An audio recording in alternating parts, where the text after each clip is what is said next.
কাছে আসার গল্প। আসসালামু আলাইকুম ওয়া রাহমাতুল্লাহি ওয়া বারাকাতুহু। প্রিয় ঠিকানা চ্যানেলের বন্ধুরা, আশা করি আল্লাহ পাকের অশেষ মেহেরবানিতে আপনারা সকলে ভালো আছেন। আল্লাহর নৈকট্য লাভের যাত্রা শুরু হয় তার প্রতিনিধি হিসেবে যথাযথ দায়িত্ব পালনের মাধ্যমে। কেননা তিনি আমাদের পৃথিবীতে পাঠিয়েছেন তার খলিফা বা প্রতিনিধি করে। মানব সৃষ্টির সূচনাকালে তিনি ফেরেশতাদের বলেছিলেন, ওয়াইজ ক্বালা রাব্বুকা লিল মালাইকাতি ইন্নী জাঈলুন ফিল আরদি খলিফা। স্মরণ করো সেই সময়ের কথা যখন তোমাদের রব ফেরেশতাদের বলেছিলেন, আমি পৃথিবীতে প্রতিনিধি সৃষ্টি করতে চাই। মালিকের নির্দেশের বাইরে প্রতিনিধির নিজস্ব বলতে কিছুই থাকে না। তার প্রতিটি পদক্ষেপ নির্ধারিত হয় মালিকের নির্দেশনার আলোকে। তাই প্রতিনিধি হিসেবে মানুষের দায়িত্ব হল আল্লাহর হুকুম আহকাম পুরোপুরি মেনে চলা এবং তার আদেশ বাস্তবায়ন করা। আল্লাহ তাআলার অন্যতম গুরুত্বপূর্ণ একটি হুকুম হল মানুষকে ভালো কাজের উপদেশ দেয়া এবং মন্দ কাজ থেকে বারণ করা। সুতরাং এই দায়িত্ব পালন করাও প্রতিনিধি হিসেবে মানুষের কর্তব্যের অন্তর্ভুক্ত। দায়িত্ব পালনের জন্য প্রতিনিধিকে প্রথমে মালিকের আদেশ নিষেধসমূহ পরিপূর্ণভাবে জেনে নেওয়া আবশ্যক। এরপরই লেগে পড়তে হয় তা বাস্তবায়নের একান্ত প্রচেষ্টায়। মানুষের জন্য আল্লাহর পক্ষ থেকে পূর্ণাঙ্গ নির্দেশনামা হল পবিত্র কোরআন। এই মহাগ্রন্থে রয়েছে মানুষের সমস্ত প্রয়োজন ও সংকট মোকাবেলার কার্যকর রোডম্যাপ। সন্নিবেশিত হয়েছে সর্বোত্তম উপায়ে জীবন পরিচালনার চূড়ান্ত মূলনীতি। আল্লাহ তাআলা বলেন, যালিকাল কিতাবু লা রাইবা ফীহি হুদাল লিল মুত্তাকিন। এটি আল্লাহর কিতাব, এর মধ্যে কোনো সন্দেহ নেই। এটি মুত্তাকিদের জন্য পথপ্রদর্শক। শাহরু রমাদানাল্লাযী উনজিলা ফীহিল কুরআনু হুদাল লিন-নাস ওয়া বায়্যিনাতিম মিনাল হুদা ওয়াল ফুরকান।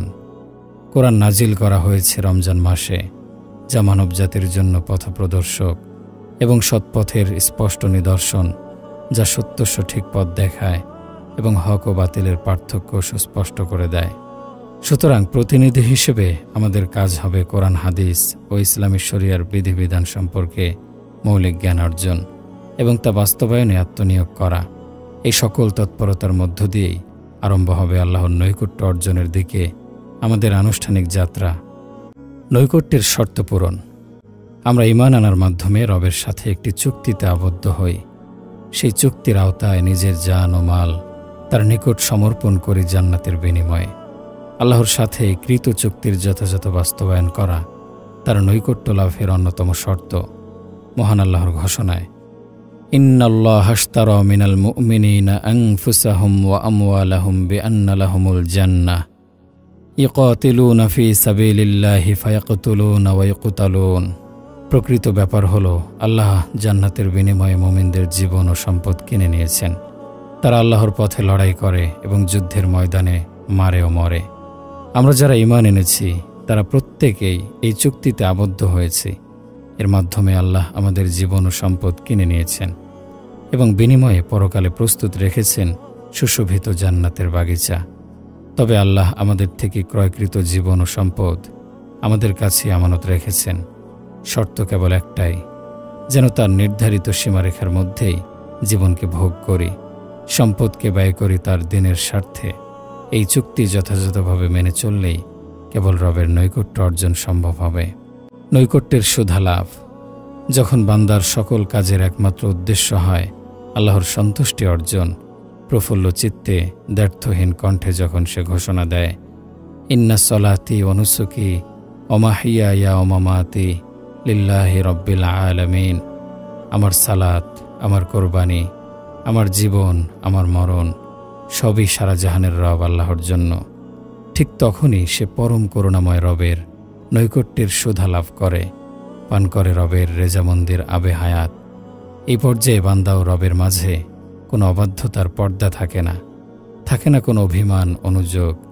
ফলে বান্দা হয়ে যায় রবের ঘনিষ্ঠ বন্ধু, যেমন বন্ধু হয়েছিলেন প্রিয় পয়গম্বর সৈয়দনা ইব্রাহিম আলাইহিস সালাম। আল্লাহর সন্তুষ্টি অর্জন মানুষের জন্য কঠিন কিছু নয়, কেননা তিনি তো অন্তর্যামী। মানুষের মনের যাবতীয় খবর সম্পর্কে তিনি সম্পূর্ণ ওয়াকিবহাল। তিনি মানুষের কর্মসমূহ মূল্যায়ন করেন তাদের নিয়ত ও আন্তরিকতার উপর ভিত্তি করে। বাহ্যিক আবরণ তার কাছে গৌণ। রাসূল সাল্লাল্লাহু আলাইহি ওয়াসাল্লাম বলেন, নিশ্চয় আল্লাহ তোমাদের বাহ্যিক চেহারা ও সম্পদ দেখেন না, দেখেন তোমাদের অন্তর ও কর্মকাণ্ড। আল্লাহ দুর্বল বান্দার জন্য সহজ করতে চান, দূর করতে চান সব রকম জটিলতা। তিনি বান্দাকে ক্ষমা করতে ভালোবাসেন, অপছন্দ করেন শাস্তি বা আযাবে নিপতিত করতে। প্রার্থনা করলে তিনি খুশি হন, না চাইলে হন রুষ্ট।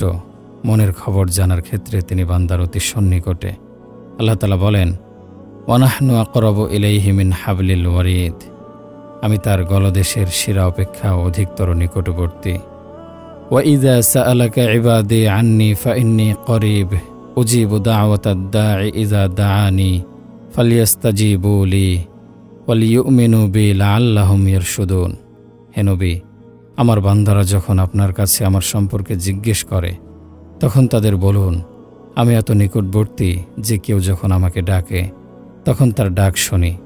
সুতরাং তারাও আমার কথা অন্তর দিয়ে গ্রহণ করুক এবং আমার প্রতি ঈমান আনুক, যাতে তারা সঠিক পথে আসে। আমরা যদি আন্তরিকভাবে সচেষ্ট হই, নিয়তকে পরিশুদ্ধ করি, দুই হাত বাড়িয়ে দেই রবের নৈকট্যের দিকে, দিনকে পরিণত করি সকল কাজের কেন্দ্রবিন্দুতে, তাহলে আমাদের প্রতি তিনি রহমতের বারিধারা বর্ষণ করবেন। তার দিকে এক হাত অগ্রসর হলে তিনি দুই হাত এগিয়ে আসবেন আমাদের দিকে। হাদিসে কুদসিতে মহান আল্লাহ ইরশাদ করেন, যে ব্যক্তি আমার দিকে এক হাত পরিমাণ অগ্রসর হয়, আমি তার দিকে দুই হাত এগিয়ে যাই। আর যে ব্যক্তি আমার দিকে পায়ে হেঁটে আসে, আমি তার দিকে যাই দৌড়ে দৌড়ে। এই হাদিস সম্পর্কে ইবনে রজব হাম্বলী রহমতুল্লাহি আলাইহি বলেন, মানুষ, তুমি যদি দুনিয়ার কোনো বাদশাহের দরজায় যাও, হয়তো সে তোমাকে অভ্যর্থনা জানাবে না, ফিরেও তাকাবে না তোমার দিকে, এমনকি তোমাকে তার কাছে ভিড়তেই দেবে না। কিন্তু সকল বাদশাহের বাদশাহ বলছেন, যে ব্যক্তি আমার দিকে হেঁটে হেঁটে আসে, আমি তার দিকে দৌড়ে দৌড়ে যাই। তবুও তার দিক থেকে মুখ ফিরিয়ে অন্য কিছুর পেছনে দৌড়াচ্ছ, তুমি সবচেয়ে জঘন্যভাবে প্রতারিত হচ্ছ এবং পথ হারিয়ে দিশাহীন হয়ে পড়ছ। মহান আল্লাহ ঘোষণা করেন, ইয়া আইয়ুহাল ইনসানু মা গররাকা বিরব্বিকাল কারীম। হে মানুষ, কোন জিনিস তোমাকে তোমার রবের ব্যাপারে ধোকায় ফেলে রেখেছে? মানুষ যখন আল্লাহর নৈকট্যের সুধা পান করে, তখন আর কোনো হতাশা, দুঃখ, ক্লেশ বা অপ্রাপ্তির বেদনা তাকে স্পর্শ করতে পারে না, পথভ্রষ্ট করতে পারে না দুনিয়ার কোনো মোহ। নিজের সমস্ত প্রচেষ্টা অর্জন সে তখন সঁপে দেয় মহান প্রভুর উদ্দেশ্যে।